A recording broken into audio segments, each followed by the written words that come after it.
आप सबको जय हिंद। Welcome to my YouTube channel Rozgar point official. Uttar Pradesh police re exam के लिए आइए देखते हैं अगला प्रैक्टिस सेट दिया हुआ है। तो सबसे पहले इसको समझ लेते हैं। सबसे पहले सॉल्व किस पोर्शन को करते हैं।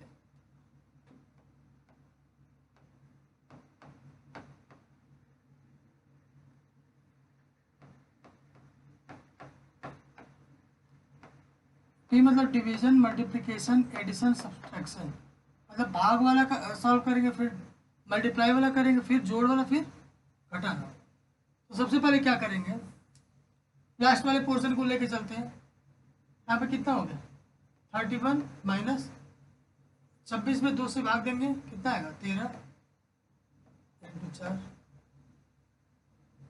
31 में से अब मल्टीप्लिकेशन वाला करेंगे, 13 चौक 52, बचा कितना -21, यानी इतने की वैल्यू -21 आ गई। 30 में से -21 घटाएंगे, 30 माइनस -21, माइनस माइनस मिलके प्लस, क्या हो जाएगी 51 हो जाएंगे। इतने की वैल्यू कितनी आ गई 51 हो गई। अब पूरा आप लिखेंगे 48 35 माइनस 51 48, ये कितने का मान है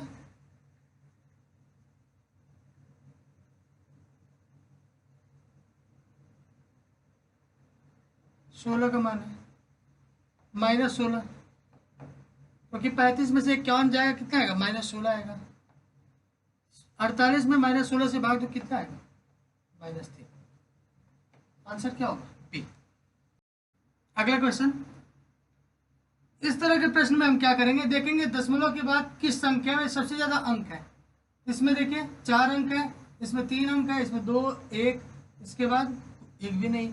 तो सबसे पहले इसको लिखेंगे 0.0143, फिर 3 वाले को लेंगे, दशमलव के जस्ट नीचे दशमलव लगाएंगे, इसके पहले कोई अंक है नहीं है। इसके बाद कितने अंक है 3 अंक है, कौन कौन 1 4 3, फिर दशमलव के बाद 2 अंक वाला लिखेंगे, दशमलव की जस्ट नीचे दशमलव लिख दिए। इसके बाद कितना अंक है 2, कौन कौन 4 और 3, और इसके पहले कितना अंक है 1 है, कौन 1 लिख दिए। तो जो गैप बच रहा है ना वहां पे 0 बढ़ा देंगे, जो गैप बच रहा है वहां पे 0 बढ़ाते रहेंगे। अब यहाँ पे दशमलव की जस्ट नीचे दशमलव लिख दिए, दशमलव के बाद कौन सा अंक है 3 है, जो बाकी बच रहा है उनके पास उनकी जगह 0 लिख देंगे। दशमलव के पहले कितना अंक है 2 अंक है, 4 है और 1 है। अब क्या हुआ 143 हो गया। 143 को क्या लिख सकते हैं 143.000, जितना जीरो चाहे बढ़ा सकते हैं। तो क्या करेंगे दशमलव की जस्ट नीचे दशमलव लिख देंगे, इसके बाद 0 0 0 दिया हुआ है, फिर 3 4 1। अब जोड़ देंगे सबको, तो कितना हो गया 3, ये 7 8, ये भी 8, 0.8 5 1, 158.8873। डी ऑप्शन सही। इसको इस तरीके से सॉल्व करेंगे। अगला क्वेश्चन, इन दोनों का योगफल ज्ञात करना है। ये जितना भी करा रहे सब प्रीवियस ईयर क्वेश्चन है। ये इन दोनों का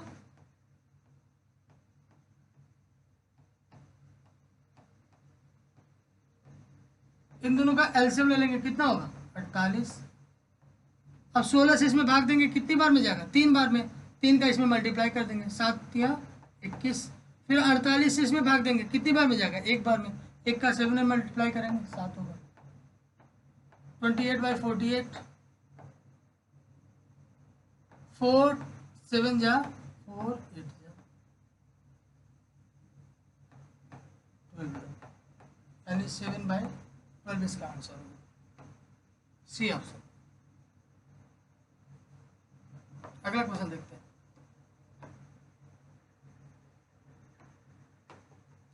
देखिए सबसे बड़ी 4 अंकों वाली संख्या क्या है जो 15, 25 और 35 में से प्रत्येक द्वारा विभाजित होने योग्य है। देखिए 4 अंकों की सबसे बड़ी संख्या क्या है, जो 15, 25 और 35 में से प्रत्येक द्वारा विभाजित है। मतलब इन चारों ऑप्शन में कोई एक ऐसी संख्या है जो 15 से भी, 25 से भी और 35 से भी विभाजित है। तो एक बात और जान लीजिए कि अगर इनसे विभाजित है वो संख्या 15 से, 25 से और 35 से, तो इनके गुणनखंड से भी विभाजित होगी, इनके फैक्टर से भी विभाजित होगी। इसका फैक्टर क्या होगा, 3 और 5। मतलब 3 से भी विभाजित होगी, 5 से भी विभाजित होगी।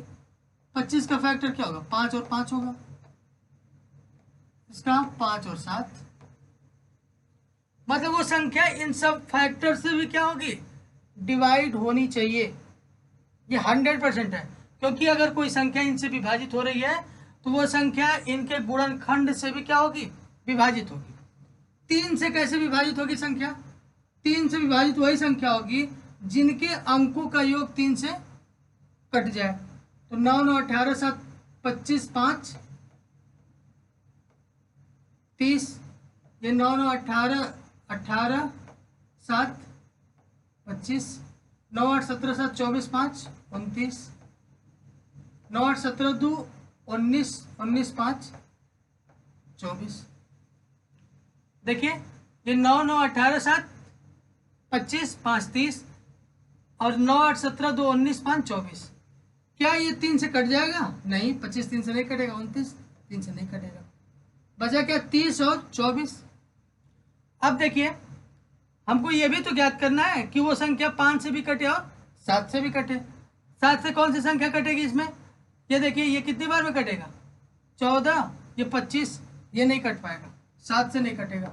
ये 7 से कट जाएगा, ये कट जाएगा, 7 बचा 2, 7 चौक 28, 1 बचा, 7 दूना 14, 7 पचे 35। तो पहला ऑप्शन क्या हो जाएगा, सही हो जाएगा। देखिए कितना आसानी से हो गया। नहीं तो अगर बेसिक से करते 4 अंकों की सब बड़ी संख्या ज्ञात करते और क्या करते, इनका एलसीएम लेते, उनसे भाग देते, जो आता शेषफल उतना उनके एलसीएम से घटा के उतना जोड़ देते, वही संख्या क्या होगी, इनसे प्रत्येक से क्या होगी, विभाजित होती।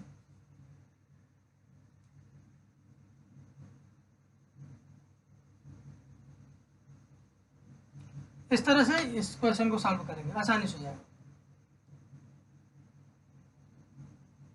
देखिए दिया हुआ है 150, 225 और 375 का मसप कितना होगा, मतलब HCF कितना होगा। HCF वह संख्या होती है जो इन तीनों को क्या करे, विभाजित करे। इन तीनों को क्या करती है, विभाजित करती है। विभाजित करने के बाद जो भागफल आता है, इन तीनों में कुछ भी कॉमन नहीं होता है। मतलब अगर HCF से इसमें भी भाग देंगे, इसमें भी भाग देंगे, इसमें भी भाग देंगे, तीनों में भाग देंगे, तो भाग देने के बाद जो भागफल आएगा, जो भागफल आएगा उनमें कुछ भी कॉमन नहीं होना चाहिए। तो 15 से अगर इसमें भाग दें कितना आएगा, 10 आएगा। 15 से इसमें भाग दें कितना आएगा, 15। 15 से इसमें भाग दें कितना आएगा, 25 बार में। तो क्या इनमें कुछ कॉमन है, हाँ 5 कॉमन है, तो ये नहीं होगा। मतलब मौसे से भाग देने पे इनमें कुछ भी कॉमन नहीं होना चाहिए, भागफल में कुछ भी कॉमन नहीं होना चाहिए। 25 से भाग दे इसमें कितनी बार हो जाएगा, 6 बार में। ये 25 से इसमें भाग देंगे कितनी बार में जाएगा, 9 बार में। ये 25 से इसमें भाग देंगे कितनी बार जाएगा, 15 बार में। क्या इनमें कुछ कॉमन है, 3 कॉमन, इसमें भी, ये भी नहीं होगा। 75 से भाग देंगे इसमें कितनी बार हो जाएगा, 2, और ये 3 बार में, और ये 5 बार में। 2 3 5 में कुछ कॉमन है, नहीं है, यही आंसर हो जाएगा। 125 से 150 कटेगा, नहीं कटेगा, तो ये क्या हो जाएगा, पहले ही गलत हो जाएगा। मासा हमेशा इन संख्याओं को क्या करेगा, पूर्ण रूप से विभाजित करेगा। विभाजित करेगा प्लस इनका भाग देने पे, मासा से भाग देने पे संख्याओं का जो भागफल आएगा उनमें कुछ भी कॉमन नहीं होगा। कौन सा ऑप्शन सही होगा, सी। अगला क्वेश्चन देखिए।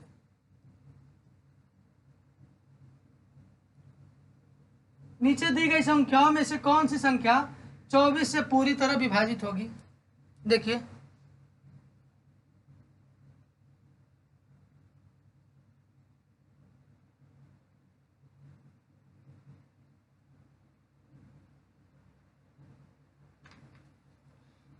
कौन सी संख्या 24 से पूरी तरह विभाजित होगी? इनमें जो भी संख्या 24 से विभाजित होगी वो 100% है, निश्चित तौर पे 24 के गुणनखंड जो होंगे उनसे भी विभाजित होगी। 24 के गुणनखंड कौन कौन से होंगे?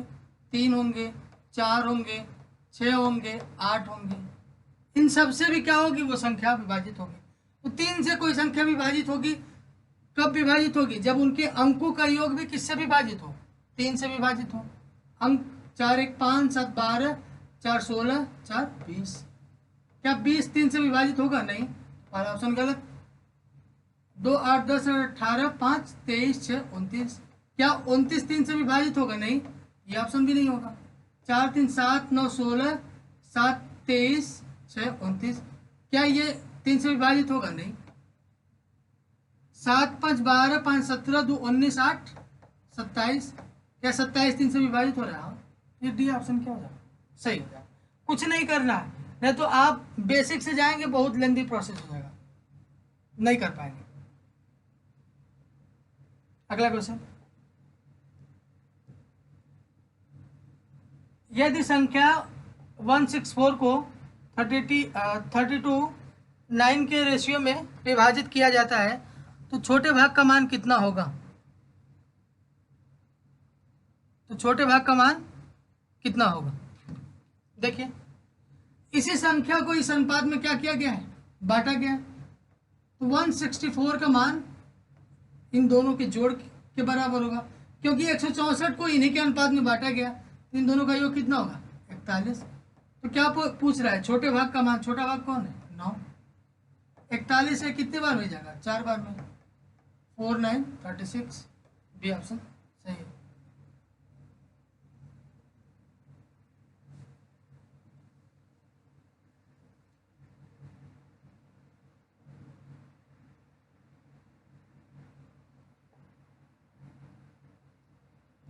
अगला क्वेश्चन देखते हैं।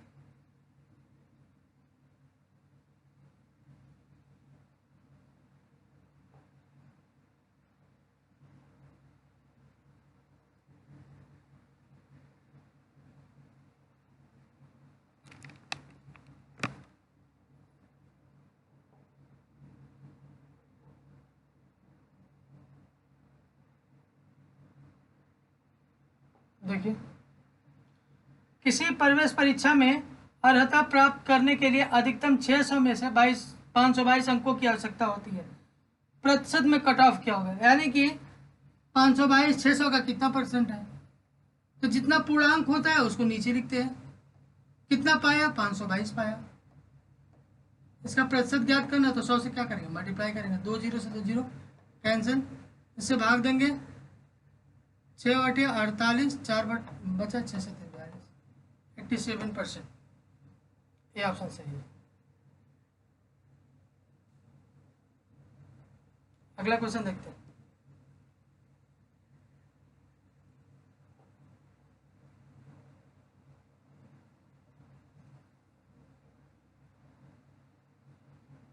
आठ % की वार्षिक साधारण ब्याज पर 5 वर्ष में रुपए 1980 का ब्याज कितना होगा? साधारण ब्याज ज्ञात करना है। साधारण ब्याज ज्ञात करना है तो क्या होगा? पहले मूलधन लिखेंगे, 2 वर्ष का साधारण ब्याज दर ज्ञात कर लेंगे। कैसे? जो ब्याज दर दिया हुआ है उसमें किसका मल्टीप्लाई करेंगे? समय को मल्टीप्लाई कर देंगे। कितना हो जाएगा? 40%। तो 1980 का 40% ज्ञात कर लेंगे। यही क्या होगा? साधारण ब्याज होगा। कैंसिल, 792। 2 वर्ष का क्या करेंगे? साधारण ब्याज दर ज्ञात कर लेंगे। कैसे? जो ब्याज दर होता है उसमें 5 का मल्टीप्लाई करते हैं, क्योंकि ब्याज दर 1 वर्ष का ब्याज दर होता है। निकालना कितने वर्ष का है? 5 वर्ष का निकालना है। तो 5 वर्ष का निकालने के लिए इसमें क्या करेंगे? 5 से मल्टीप्लाई कर देंगे। अगला क्वेश्चन,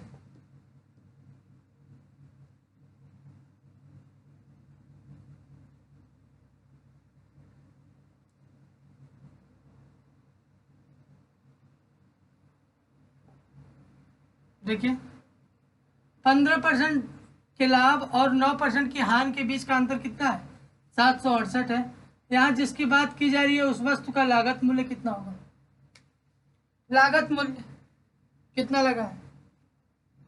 लागत मूल्य हमेशा जब लाभ हानि की बात होती है, लाभ हानि की बात होती है तो वो लाभ हानि लागत मूल्य या क्रय मूल्य पे होती है।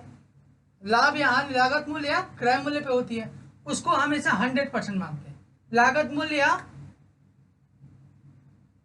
क्रय मूल्य को हमेशा 100% मानते हैं। तो 768 जो है, देखिए 15% के लाभ और 9% के हानि के बीच का अंतर कितना है, 768 है। तो जब एक लाभ हो और एक हानि हो तो दोनों को क्या कर देंगे, जोड़ देंगे। जब दोनों लाभ हो तो दोनों को घटा देंगे, जब दोनों हानि हो तो दोनों को घटा देंगे, जब एक लाभ एक हानि हो तो दोनों को जोड़ देंगे। अब क्या कर रहा है, वस्तु का लागत मूल्य या क्रय मूल्य वो 100% होता है, 100% का मान। इससे कैंसिल हो गया, 12 दूना 24, 12 छक 72, 4 12 चौका 48, ये कितने बार हो जाएगा, 32 टाइम, यानी 3200। सी ऑप्शन सही।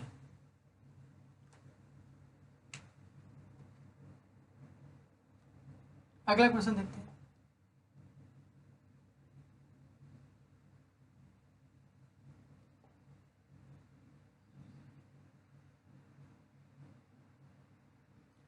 दिया इसमें, एक खिलौने का अंकित मूल्य 1800 था, बिक्री के दौरान 20% और 15% की सिलसिलेवार दो छूटें दी गई, खिलौने का विक्रय मूल्य कितना होगा। देखिए एक खिलौने का अंकित मूल्य कितना दिया हुआ है, 1800 दिया हुआ है। अब इसमें क्या बोल रहा है, 20% का पहले छूट दिया गया, 20% का छूट दिया गया तो कितना बचा, 80%, 80 मतलब 80% मतलब 80/100। फिर क्या कर रहा है, इस पे एक और 15% का छूट दिया गया, 15% का छूट दिया गया तो मतलब कितना देना पड़ेगा, 85%, 85 मतलब 85/100, 85% मतलब 85/100। 1 2 3, 1 2 3, बीच में 10, नीचे 10 बचा हुआ है। 18 में 8 का मल्टीप्लाई करेंगे 144 आएगा, या फिर हम लोग क्या करें, 18 का पहले इसमें मल्टीप्लाई करें, 18 × 90 का 0, 18 × 8 144, 144 और 9 153 इंटू 8 ऑलरेडी बचा हुआ है बटा 10, 0 से 0 कैंसिल होगा, फिर इसका इसमें मल्टीप्लाई करेंगे, लास्ट में कि 8 3 24 4 आ रहा है तो यही ऑप्शन होगा, 15/120 122, 12/24 इसका आंसर होगा। दो लगातार छूट दे रहा है इसी वजह से।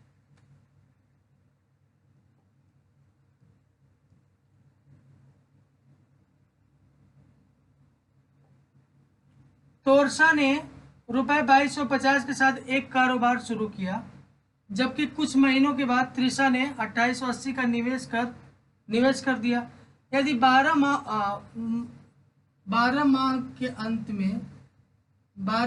अंत में तोरसा के निवेश के समय से लाभ को तोरसा और निशा द्वारा 25 और 24 के अनुपात में बांटा गया, तो त्रिशा ने कितने महीनों के लिए निवेश किया। निवेश में जब भी लाभ का बंटवारा होगा, जब भी साझेदारी में लाभ का बंटवारा होता है तो लाभ का बंटवारा किस अनुपात में होता है, C1T1, मतलब पहले की पूंजी और उनका समय, उनका गुणनफल अपान C2 × T2, दूसरे की पूंजी उनके समय का गुणनफल, ये क्या होता है P1/P2, इसका लाभ और इसका लाभ का अनुपात, मतलब उनके पूंजी और समय के गुणनफल का अनुपात जो है उनके लाभ के अनुपात के बराबर होता है। अगर ये तोरसा है और कुछ महीने के बाद त्रिशा, तोरसा त्रिशा, तोरसा कितना 2250, ये कितने महीने के लिए रहा है, 12 महीने के लिए, क्योंकि कुछ महीनों के बाद त्रिशा आई है, कितना निवेश की 2880, मान लो x महीने काम की, इनके लाभ का अनुपात कितना है 25 और 24, यही तो है लाभ का अनुपात। जीरो से जीरो कैंसिल, 25 नवा 225, 9 से इसको काटेंगे, 9 दूना 9 तिया 27, 9 दूना 18, 32 बचा। देखिए 8 चौक 32, 8 तिया 24, 4 से 12 काटेंगे 3 बार में, एक्स की वैल्यू क्या हो जाएगी 9। तो बोल रहा है त्रिशा ने कितने महीनों के लिए निवेश किया था, तो त्रिशा ने कितने महीनों के लिए निवेश किया था, 9 महीनों के लिए। अगर ये पूछ देता त्रिशा कितने महीने के बाद जुड़ी, 9 ही महीना काम की, और काम कितने दिन तक चला, 12 महीने तक, यानी 3 महीने के बाद क्या हो जुड़ी। त्रिशा कितने महीने बाद जुड़ी, 3 महीने के बाद जुड़ी। लेकिन ये पूछा है त्रिशा ने कितने महीनों के लिए निवेश किया, तो 9 महीने के लिए निवेश किया, आंसर हो जाएगा। अगला क्वेश्चन,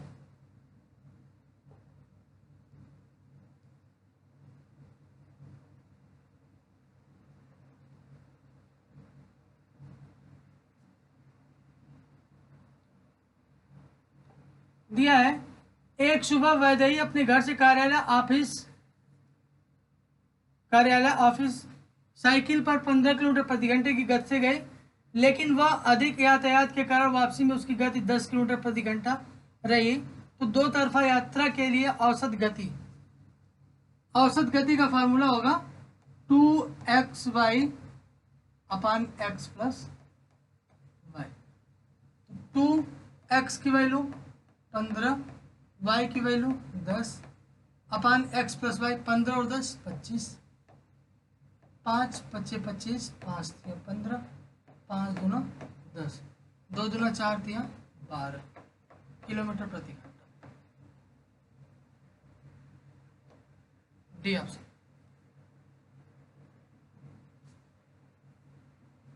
अगला क्वेश्चन, ये फार्मूला बेस पे है। अगला क्वेश्चन देखते हैं। दिया हुआ है x by 9 is equal to, इसकी जगह क्या लगा देंगे बराबर 5 बाई वाई, इसको इधर लेके जाएंगे, इसको इधर मल्टीप्लाई करेंगे, तो एक्स वाई की वैल्यू कितनी होगी 45। बी ऑप्शन सही होगा।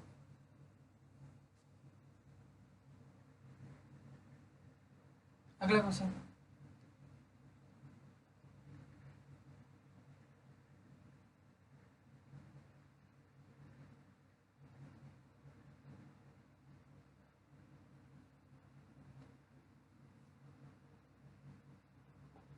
दिया 800 को 10% की वार्षिक चक्रवृद्धि ब्याज पर निवेश किया जाता है, तो 2 वर्षों के अंत में अर्जित ब्याज की राशि कितनी होगी। 2 वर्ष का चक्रवृद्धि ब्याज दर हम कैसे ज्ञात करते हैं, 2a plus A square by 100, तो 2a की वैल्यू 10 हो गई, 10 दूना 20 प्लस 10 का स्क्वायर यानी कि 100 बटा 100, 100 से 100 कैंसिल, बचा 21%। जो 21% आया ना, ये क्या है, मूलधन का 21% जो है 2 वर्ष का चक्रवृद्धि ब्याज होगा। जो 21% आया ये मूलधन का 2 वर्ष का चक्रवृद्धि ब्याज होगा। मूलधन कितना है 800, इसका 21% निकालेंगे, 21 बटा 100, 168 आंसर होगा, 168।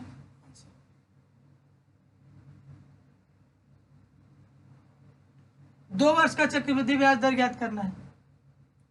अगर ये साधारण ब्याज दर 2 वर्ष का ज्ञात करना होता तो समय को इसके ब्याज दर में क्या कर देते, मल्टीप्लाई कर देते, तो वही साधारण ब्याज दर होता है। लेकिन चक्रवृद्धि ब्याज दर में 2 वर्ष के लिए फार्मूला लिखना पड़ता है, 3 वर्ष के लिए भी आएगा तो वहां भी बताएंगे आपको।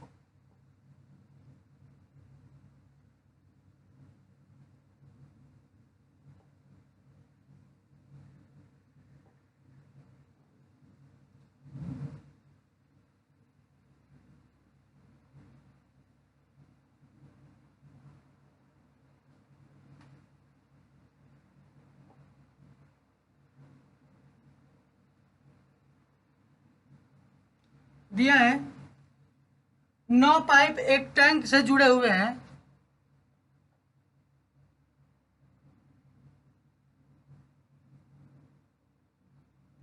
9 पाइप एक टैंक से जुड़े हुए जिनमें से कुछ पाइप टैंक को खाली कर रहे हैं और कुछ पाइप टैंक को भर रहे हैं। प्रत्येक भरने वाला पाइप खाली टैंक को 24 घंटे में भर सकता है, जबकि प्रत्येक खाली करने वाला पाइप 18 घंटे में पूरी तरह से टैंक को खाली कर सकता है। यदि टैंक पूरी तरह भरा हुआ है और सभी पाइप एक साथ खोले जाते हैं तो टैंक 9 घंटे में क्या हो जाता है, खाली हो जाता है। मतलब भरने वाला पाइप 24 घंटे में क्या कर सकता है, भर सकता है, तो +24 लिखेंगे। खाली करने वाला पाइप 18 घंटे में क्या कर सकता है, -18 लेंगे। इनका जो एलसीएम निकालेंगे वो कितना आएगा, एलसीएम 72। ये क्या होगी, क्षमता होगी किसकी, टैंक की। यहाँ पे ये कितना होगा, 3। ये 3 भरने वाले टैंक की क्षमता होगी, भरने वाली पाइप की क्षमता होगी। पाइप है, अब ये 18 से 72 में भाग दें कितना आएगा, माइनस। ये खाली करने वाले पाइप की क्षमता होगी 18 चौक माइनस। अब इस तरह का क्वेश्चन देखिए कैसे सॉल्व करते हैं। बोल रहा है कि टैंक को खाली करने वाले पाइपों की संख्या। देखिए अगर वो टैंक जब इन दोनों को खोल दिया जाता है, अगर वो टैंक भरा हुआ है तो वो टैंक कितने घंटे में खाली हो जा रही है, 9 घंटे में खाली हो जा रही है। जहां भी खाली होने की बात हो रही है उस समय को हमेशा नेगेटिव लिखेंगे। कितने पाइप हैं, 9 पाइप। ये मान लेते हैं एक बार 9 पाइप क्या कर रहे हैं, भरने वाले हैं। 9 पाइप क्या करने वाले हैं, भरने वाले हैं। तो भरने वाली पाइप की क्षमता 3। कितने घंटे तक, कितने घंटे में खाली कर दे रही है, 9 घंटे में, तो -9 कर देंगे, क्योंकि ये 9 घंटे में टैंक को क्या कर देती है, खाली कर देती है, तो -9 कर देंगे। अब दूसरा क्या है कि ये मान लेते हैं कि 9 पाइप जो है, अब 9 पाइप खाली करने वाले हैं, तो 9 पाइप हो गया। खाली करने वाले पाइप की क्षमता 4 है, -4 है। और ये कितने घंटे में खाली कर सकते हैं, मतलब ये खाली कितने घंटे में हो जाएगा टैंक, 9 घंटे में, तो -9 हो जाएगा। और ये टैंक की क्षमता कितनी है, 72 है, तो यहाँ बीच में 72 कर देंगे। 9 81। अब इसका जब लेंगे वो ये इतना हो गया। अब क्या होगा कि इनका जो अनुपात नीचे आएगा वो क्या होगा, भरने वाले पाइप की संख्या और खाली करने वाले पाइप की संख्या के अनुपात के बराबर होगा। मतलब जो अनुपात आएगा इनका, भरने वाले पाइप और खाली करने वाले पाइप का अनुपात होगा। ये कितना होगा, -981 243, -243। ये माइनस माइनस मिलके प्लस हो गया, 4 के नाम 4 8 32। ये कितना हो गया, 72। इसमें से इसको घटाएंगे तो कितना आएगा, 252 आएगा। और फिर माइनस ये है तो ये बड़ा है, अब इसमें से इसको घटाएंगे तो जुड़ जाएगा, कितना होगा, 315 होगा, 315 होगा। अब ये काटेंगे इसको, 43 से कटेगा, 43 से कितनी बार में काटेगा जाएगा, 63 बार। 43 से नहीं कटेगा, ये 63 से कटेगा, 63 से। 63 चौक 252 और 63 पच्चे 315, 4 और 5। ये जो पाइप की संख्या जो है, भरने वाले पाइप और खाली करने वाली पाइप, इनकी संख्या अनुपात क्या है, 4 और 5 का अनुपात है। टोटल कितने पाइप हैं, 9 पाइप है। टोटल कितने पाइप है, 9 पाइप है, जिनका अनुपात क्या है, 4 और 5। ये 9 का मान हो गया। क्या पूछ रहा है, टैंक को खाली करने वाले पाइपों की संख्या। ये 4 भरने वाला है, खाली करने वाला कितना है, 5। तो 5 का मान निकाल लेंगे, कितना हो जाएगा, 5। बी ऑप्शन सही। 4 क्या है, भरने वाले पाइपों की संख्या। देखिए 4 और 5 इन्हीं का, ये 9 पाइप का जो संख्या का अनुपात है 4 और 5 ही है ना। तो इन्हें 9 पाइप का मान कितना हो गया, 4 5 9। किसका पूछ रहा है, खाली करने वाले पाइप की संख्या, तो 5 का मान पूछ रहा है, तो आंसर क्या हो जाएगा, 5। अगला क्वेश्चन,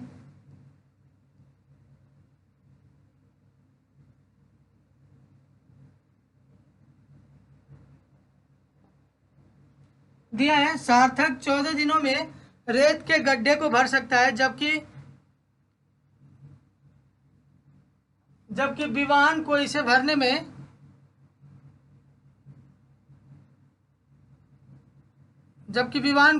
में 35 दिन लगते हैं।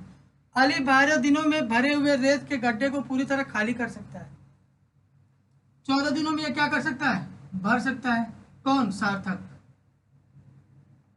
14 दिनों में भर सकता है, जबकि विवान क्या करता है? इसे भरने में 35 दिन लगाता है। अली जो है 12 दिनों में इसके गड्ढे को पूरी तरह खाली कर सकता है। खाली करना मतलब माइनस कर देंगे, ये दोनों भर रहे हैं और ये माइनस कर रहे हैं, मतलब खाली कर रहे हैं। तो बोला यदि खाली गड्ढे में तीनों एक साथ कार्य शुरू करते हैं तो रेत का गड्ढा फिर से कितने समय में भर जाएगा? अब इन सब का क्या करेंगे? एलसीएम ले लेंगे। एलसीएम कितना होगा? 14, 35 और -12 का। देखिए 14, 35 और -12 का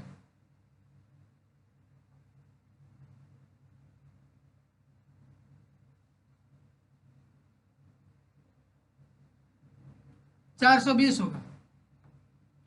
14 तिया 42, 35 15 14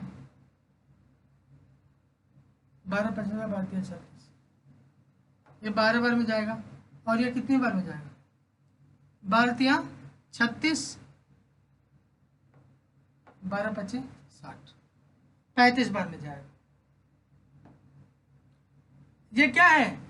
ये भरने का। एक दिन में कितना भरेगा? 3। ये एक दिन में कितना भरेगा? 12। ये एक दिन में कितना क्या करेगा? खाली करेगा, 35 खाली करेगा। तो एक दिन में हम ये निकाल लेते हैं कुल काम कितना होगा।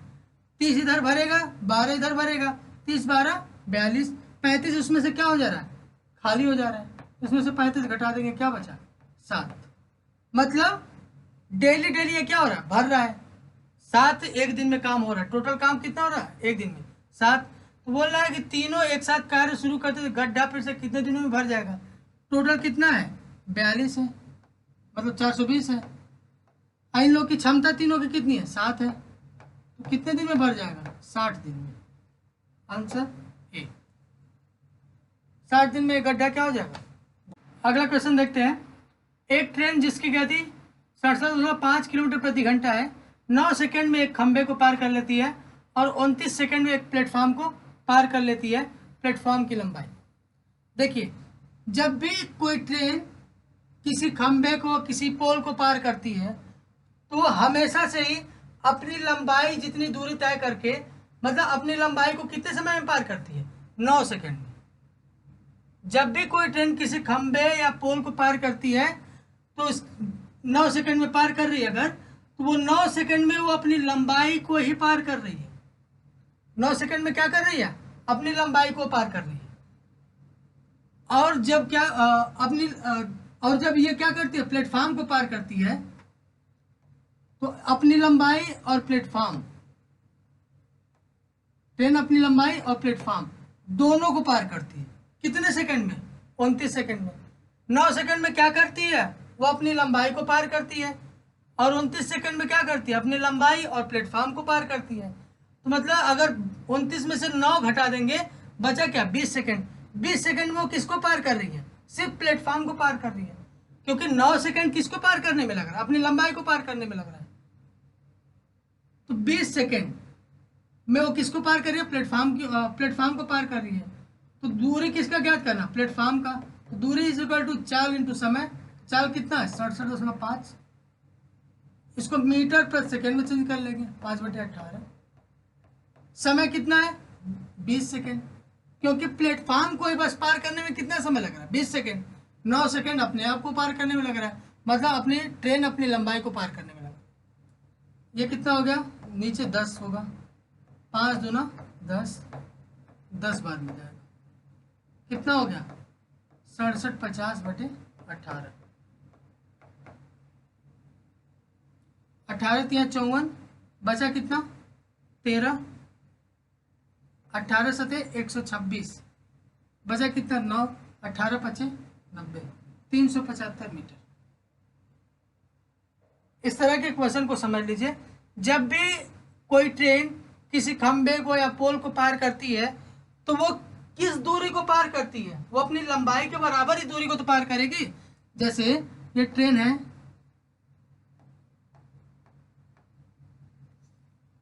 ट्रेन एक खंबे को पार करेगी। खंबे को कब पार करेगी, मान लीजिए ट्रेन यहाँ पे जा रही है इस दिशा में, जब इस ट्रेन का ये पी पॉइंट या फिर एल पॉइंट, पी पॉइंट इस खंबे को क्या कर दे, पार कर जाए, यहाँ पे पहुंच जाए, तभी तो ये ट्रेन क्या करेगी, खंबे को पार करेगी। मतलब कोई ट्रेन किसी खंबे को तभी पार करेगी जब वो अपनी लंबाई के बराबर दूरी चलेगी। देखिए ट्रेन यहाँ से इतनी दूरी चली ना, ये इसकी लंबाई है। तो कोई भी ट्रेन किसी खंबे या पोल को तभी पार करेगी जब वो अपनी लंबाई की दूरी को पार करेगी। तो अब उसकी लंबाई मतलब अपने आप को पार करने में, अपनी लंबाई को पार करने में 9 सेकंड लेती है। अब क्या हो रहा है, उसी प्लेटफार्म को और अपनी लंबाई को पार करने में कितना समय लेती है, 29 सेकंड लेती है। तो 20 सेकंड किस में लेती है, प्लेटफार्म को पार करने में। तो प्लेटफार्म कितनी लंबी है, दूरी ज्ञात करना है। तो दूरी इक्वल टू चाल इंटू समय, चाल दिया हुआ है 67.5, इसको मीटर पर सेकंड में चेंज कर लेंगे, इंटू समय कितना है 20 सेकंड, मल्टीप्लाई कर देंगे, कितना आ जाएगा 375। यही आंसर है।